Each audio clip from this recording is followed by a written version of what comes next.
A quick little 15 minutes of Heat abbreviated version, Solana, because we've talked about them all day. I want you to get up now.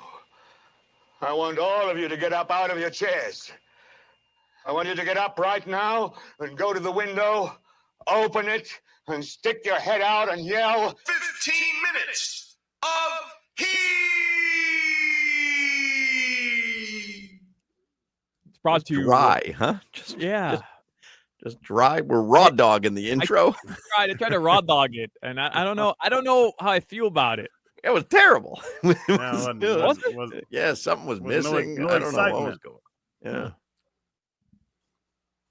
Yeah. All right. Well, I'll reconsider that moving forward. All right. Then. Put a little peppers behind it. I like 15 not minutes of Heat. knowing if something's coming or not or what it's going to be, but that fell flat in my opinion. Yeah. 15 minutes of Heat, sponsored by Hollywood Kia. Tackle game-winning deals during the handoff drive-off event at Hollywood Kia. Visit online at hollywoodkia.com for amazing new deals. For 15 minutes of Heat, this is what Ira Winderman, I found this interesting. He answered a question in the Ask Ira column today about this in the Sun Sentinel, and this is about what we've talked about.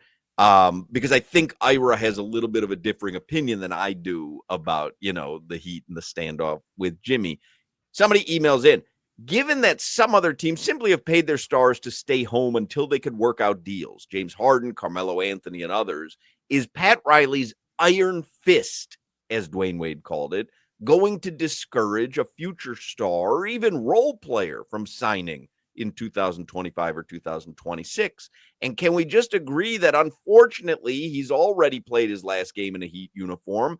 I can't imagine someone of Jimmy Butler's level of pride ever backing down at this point and agreeing to suit up for Pat again. Sad and sorry about the state of things, and I will miss him being on the team in a general sense, not these past 2 months. But I do really hope we can find a trade soon and at least stop having much further emotional impact on this season. And Ira answers, that's the one part of this process that I've had trouble processing. The notion of refusing to simply ask Jimmy Butler to stay away with pay. Yes, it is galling to pay someone $500,000 per game not to play, but this is not the real world. Some things you have to accept when you get into NBA ownership and management. Less drama that way. In fact, with a kinder, gentler approach, you probably could have gotten Jimmy to stay off social media and out of the headlines while attempting to make a deal. As it is, Jimmy Butler is going to get almost all of this money back from his suspensions. He just is. That's Ira's opinion. I differ from Ira there. I like the iron fist approach in this situation. I'm not even telling you that I would take that approach in every situation. In this situation, I think the iron fist approach is worthy.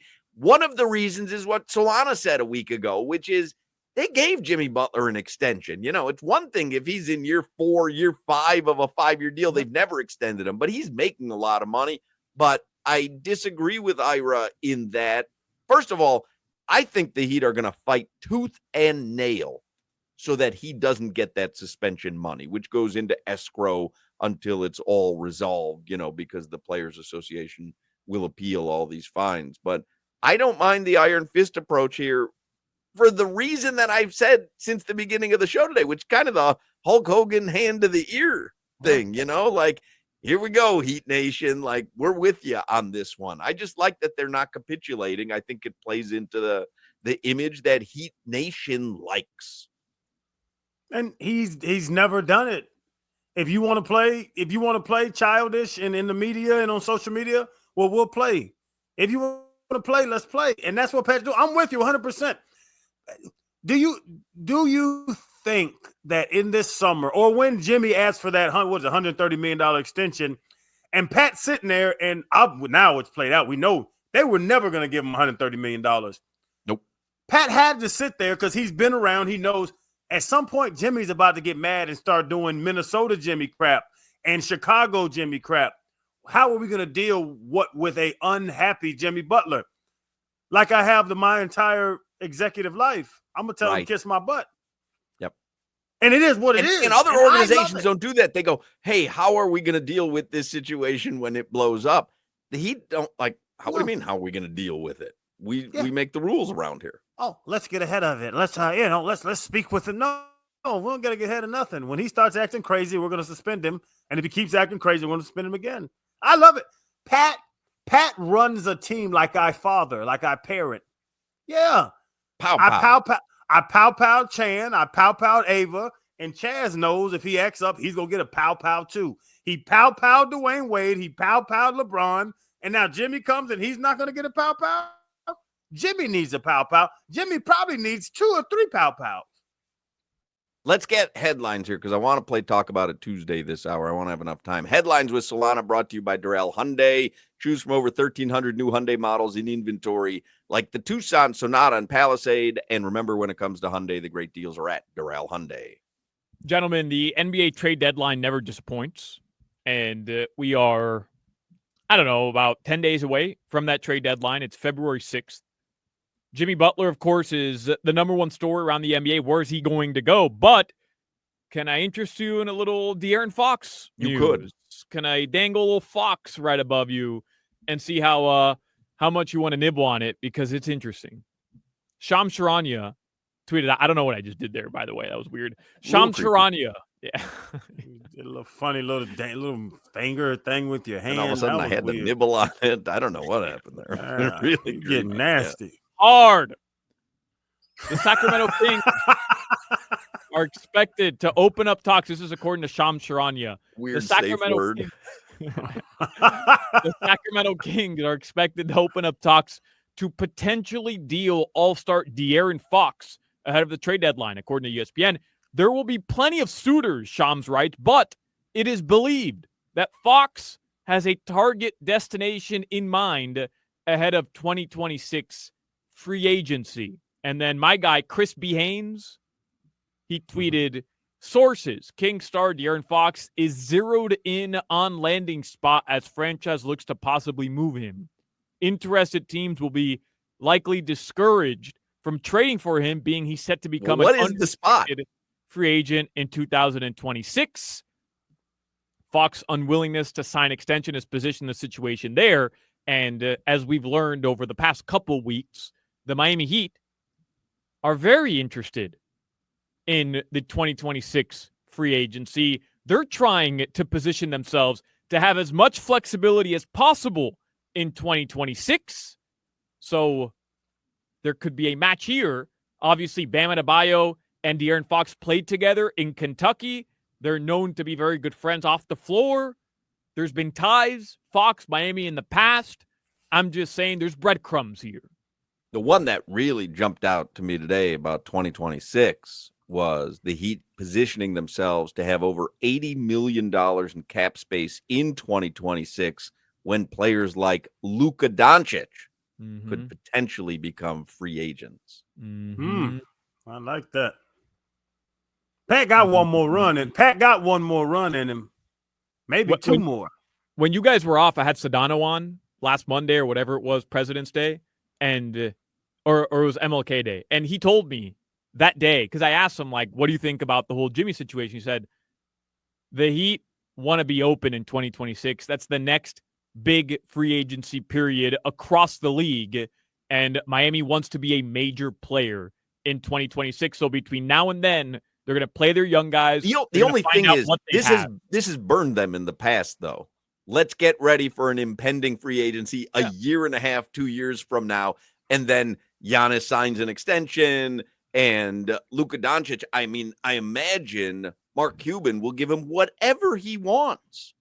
So you know what I mean? The only thing is this has burned them in the past. And Pat Riley's taking LaMarcus Aldridge to a steak dinner at Ruth Chris. And LaMarcus Aldridge is like, bro, you don't have any money to sign me. Like, what am I doing here? What are we doing here? I'm just getting a free meal out of this. Yeah, but Hawk, what are the other options? Like that's my thing where now, as you're sitting, what are the options? When you're a middling team, there is nothing better than having flexibility coming up. When you're a middling team, and I'll use the Dolphins as an example, when you're a middling team and you don't have any flexibility or cap space and you're trying to move pieces around, you're moving, moving deck chairs on the Titanic? Like, it's the worst situation to be in. So good presidents, Pat Riley, maybe the best, prepares for the eventuality of, hey, there may be that whale out there, and I'd like to be in position to make a competitive offer.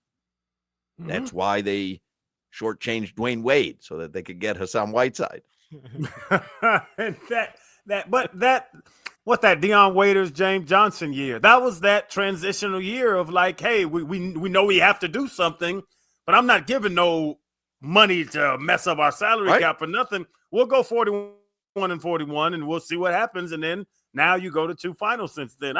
Pat, listen, trust Pat Riley. Hell with the rest of that. It's why, over the last couple of years, people were upset. Pat Riley didn't make the team better. Pat Riley didn't go sign certain guys over the past couple of years. And it's funny to me because if I would have told you, hey, you could sign Jay Crawford for 3 years, $11 million a year, and the Heat decided not to. They wanted that money. They wanted to remain flexible. Remember, that was the difference one year between the Heat competing in 2021 and not like there's certain guys every year that fans get upset about. Gabe Vincent last year. You're at the table, at the very least. You're in the conversation for Damian Lillard because the Heat front office didn't make those moves. Wouldn't you rather be at the table? And I know they didn't end up with Dame. I get it. But wouldn't you rather be at the table for those moves?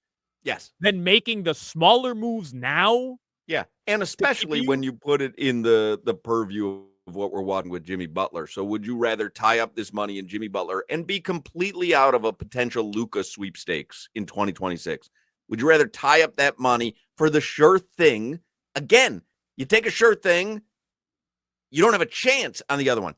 You don't take the sure thing, you may not close the deal on the other one, and then you're left empty-handed. It's happened before, but I'd rather be in the big game hunt. It's this approach that landed them the big 3, by the way. They decided after trading away Shaquille O'Neal, 2008, you win 15 games. 2009, 2010 were Dwayne Wade's 2 best years, his prime 2 best years. And instead of, trying to go out and make splat, they had the foresight of free agency when Bosh, Boozer, Joe Johnson, Wade, LeBron were all free agents. And look, it worked out. Like that'll never be replicated. But that was the foresight. They didn't have to go and only sign Jermaine O'Neal. But those were the moves to keep them flexible for 2 years for the summer of 2010. Unlike the Knicks, who paid Amar Stoudemire and Carmelo Anthony a ton of money. Bunch of bums. Pat's living Now, in when you're 2028. flailing, though. Pat is living 3 years ahead of us when it speaks about, athletics, basketball. Yeah, man. We got a plan. And it doesn't have anything to do with Zion damn Williamson. I'll tell you that much, Hawk. Well, you might get him on the cheap, though, and you might get him for something that you got to get rid of anyway.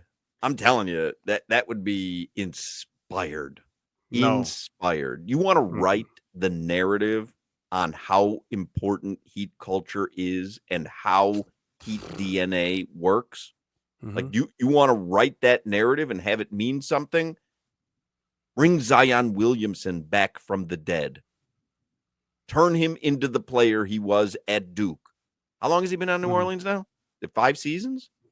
Yeah. 4 seasons? He hadn't snuck up on that MVP yet. I'm telling you, you want to definitively write the Heat culture narrative, revitalize that guy. No, because then they got to close all the Publix, they got to close all the Flanagans, they got to shut down restaurants. You don't buy into it. He's going to leave the facility sooner or later, and he's going to eat. Listen, you don't buy into Heat culture. I do. You got no guts. I got the guts. He has the guts. Big guts.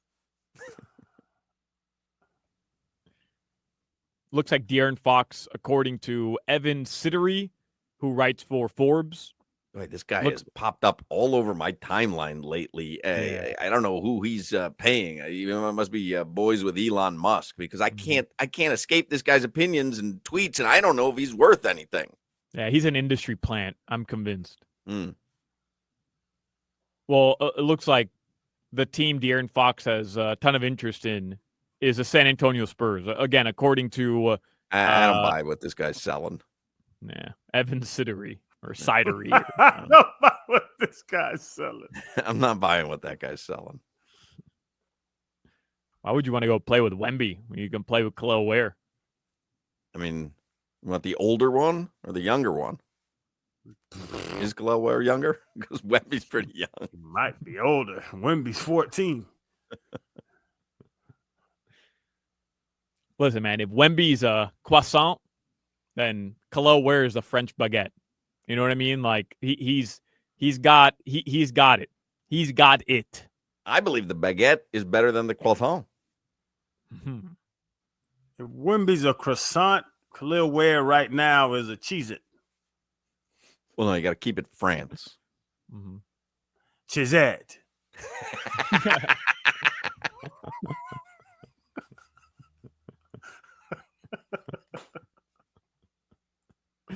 Marlins and Expos tonight. By the way, for all the people PM. texting that Mark Cuban has nothing to do with the Mavericks anymore, that's not true. He sold the majority share of the Mavericks, but he kept a share of the Mavericks for himself and is active in the decision-making process, which was part of the entire deal was, hey, I'm cashing in and also I'm going to run the team.